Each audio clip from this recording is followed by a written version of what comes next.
अब लोकसभा चुनावों को लेकर एक तरह से बीजेपी की तरफ से तस्वीर साफ हो चुकी है। अब जेएमएम ने भी कई सीटों पर प्रत्याशियों के नामों की घोषणा कर दी है। अब देखने वाली बात यह होगी कि आगे इस पर क्या होता है।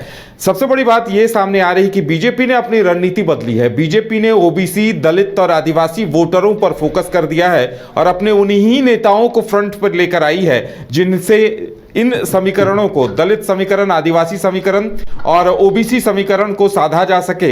ये पूरे प्रत्याशी जितने भी खड़े किए गए हैं उनसे ये साफ कहीं ना कहीं झलक रहा है। और अब जवाब देने की बारी महागठबंधन की है, लेकिन महागठबंधन अभी भी इस पर प्रश्न चिन्ह लगे हुए हैं कि बीजेपी की जो रणनीति है उसका काट कहां तक जेएमएम और कांग्रेस कर पाएंगे। क्या उनका जो कहा जाता है कि मुस्लिम और एमवाई समीकरण, मुस्लिम यादव, और झारखंड में उसे खासकर कहा जाता है कि ट्रिपल एम यानी मुस्लिम महतो, और इस तरह से एक समीकरण गढ़ा गया था और माझी, इन तीनों को लेकर समीकरण एक गढ़ा गया था और उसमें कहां तक कामयाब रहेगी जेएमएम और कांग्रेस, ये देखने वाली बात होगी। मदन हमारे साथ जुड़े हुए हैं। मदन, देखिए, बीजेपी ने जो समीकरण साधे हैं वो सीधे सीधे साफ है कि एक तरफ दलित, ओबीसी और आदिवासियों को आगे कर दिया गया है। पूरी पार्टी की कमान उन्हें दे दी गई है। जो प्रत्याशी चुने गए हैं, जो प्रत्याशी चुनाव लड़ रहे हैं, वो भी इन्हीं का प्रतिनिधित्व करते नजर आ रहे हैं। लगभग 70% संख्या इनकी है। और वहीं अब क्या जेएमएम और कांग्रेस इसका जवाब दे पा रहे हैं?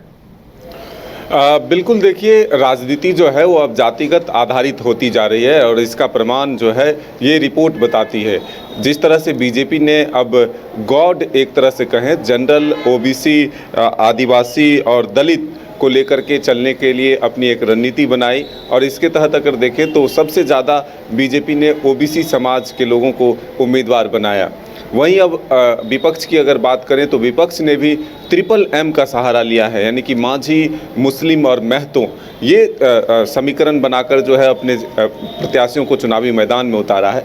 तो पूरी तरह से आप कह सकते हैं कि अब राजनीति जो है वो जातिगत आधारित होती जा रही है और इसको लेकर के अपने अपने तरीके से अपने वोटर के भरोसे जो है वो चुनावी मैदान में अपने प्रत्याशियों को उतार रही है। खास करके बीजेपी ने झारखंड में अपने इस रणनीति को अपनाया। देखिए, जो जनरल कास्ट के उम्मीदवार हैं या जनरल कास्ट के वोटर हैं वो उसको ये जान रहे हैं कि वो हमारे पाले में ही हैं, वो कहीं नहीं जा सकते। ऐसे में उम्मीदवारों की संख्या जनरल कास्ट से कम की गई है। जो राजपूतों के उम्मीदवार हुआ करते थे, इस बार अगर झारखंड से देखें तो राजपूत उम्मीदवार जो हैं वो नहीं के बराबर है। तो ऐसे में अगर विपक्ष की बात करें तो मुस्लिम उम्मीदवार अब तक नहीं आए हैं चुनावी मैदान में, लेकिन विपक्ष के नेताओं को और पार्टियों को ये उम्मीद है कि मुस्लिम वोटर जो है वो कहीं खिसक नहीं सकते। तो ऐसे में जातिगत समीकरण जो बनाए जा रहे हैं, ऐसे में अब कौन किसके पाले में कितना आता है ये देखने वाली बात है। लेकिन ये जो एक समीकरण सामने आया है ये ज़रूर नया है, प्रयोग है और इस बार जेएमएम की तरफ से हो या फिर कांग्रेस की तरफ से हो, वो एक तरह से माझी, मुस्लिम और महतो वोटर को अपने पक्ष में करने की पुरजोर कोशिश हुई है। वहीं बीजेपी की बात हो तो जनरल, ओबीसी, दलित और पिछड़े वर्ग के उम्मीदवारों को जो है वोटर्स को अपने पक्ष में करने की कोशिश के लिए ही अब उम्मीदवार जो है इन वर्गों से ही चुना गया है। तो अब देखना होगा कि सफलता कितनी होती है।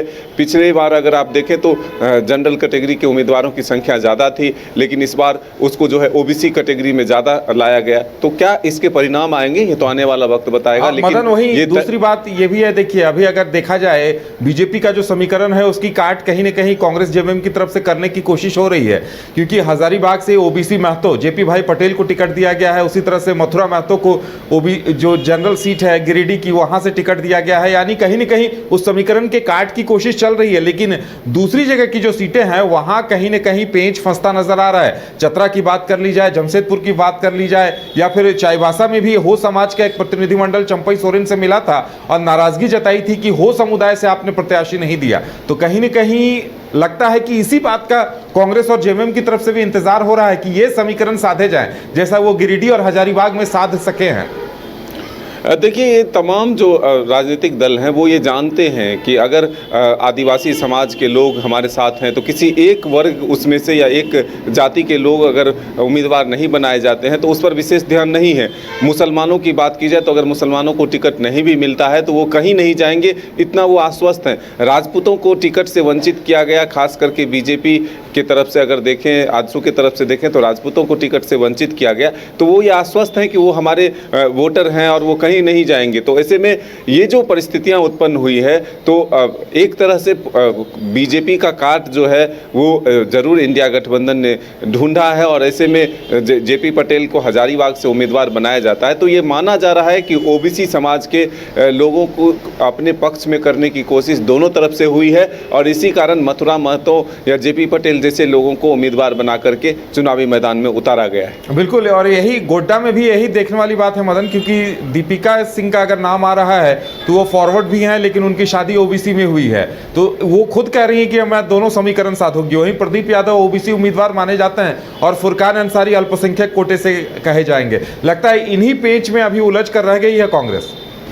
बिल्कुल, देखिए ये तमाम अड़चने ज़रूर हैं और इसी को सुलझाने की कोशिश कांग्रेस के तरफ से की जा रही है और अंतिम फैसला जो है आलाकमान को लेने हैं। आज या फिर कल तक जो है इस पर मुहर लग जाएगी, आखिर उम्मीदवार कौन होंगे। लेकिन ये बात तय मानिए कि झारखंड में अब पिछड़ों की राजनीति ही सबसे प्रमुख हो गई है और इसीलिए तमाम जो राजनीतिक दल है वो पिछड़ों पर अपना दांव लगा रही है, पिछड़ों को अधिक से अधिक उम्मीदवार बना रही है। तो हालांकि यह फार्मूला इस बार ज़्यादा देखने को मिला है, यह फार्मूला कितना हिट हो पाता है, इसमें सफलता कब कितनी मिल पाती है, यह आने वाला वक्त बताएगा। लेकिन एक दूसरे की तरफ से साधने की कोशिश जरूर हो रही है। चलिए मदन, हमारे साथ जुड़ने के लिए और तमाम जानकारी देने के लिए आपका बहुत बहुत धन्यवाद। तो ये जो समीकरण साधे जा रहे हैं कितने कामयाब होंगे और इन समीकरणों का फायदा झारखंड में किसे कितना आने, क्योंकि कुछ ही दिनों के बाद विधानसभा चुनाव भी होने हैं, तो जो समीकरण साधे जाएंगे वो इसी आधार पर कि कुछ ही दिनों बाद विधानसभा चुनाव होने हैं, नतीजा लोकसभा में टेस्ट हो रहा है, रिजल्ट सामने आएगा,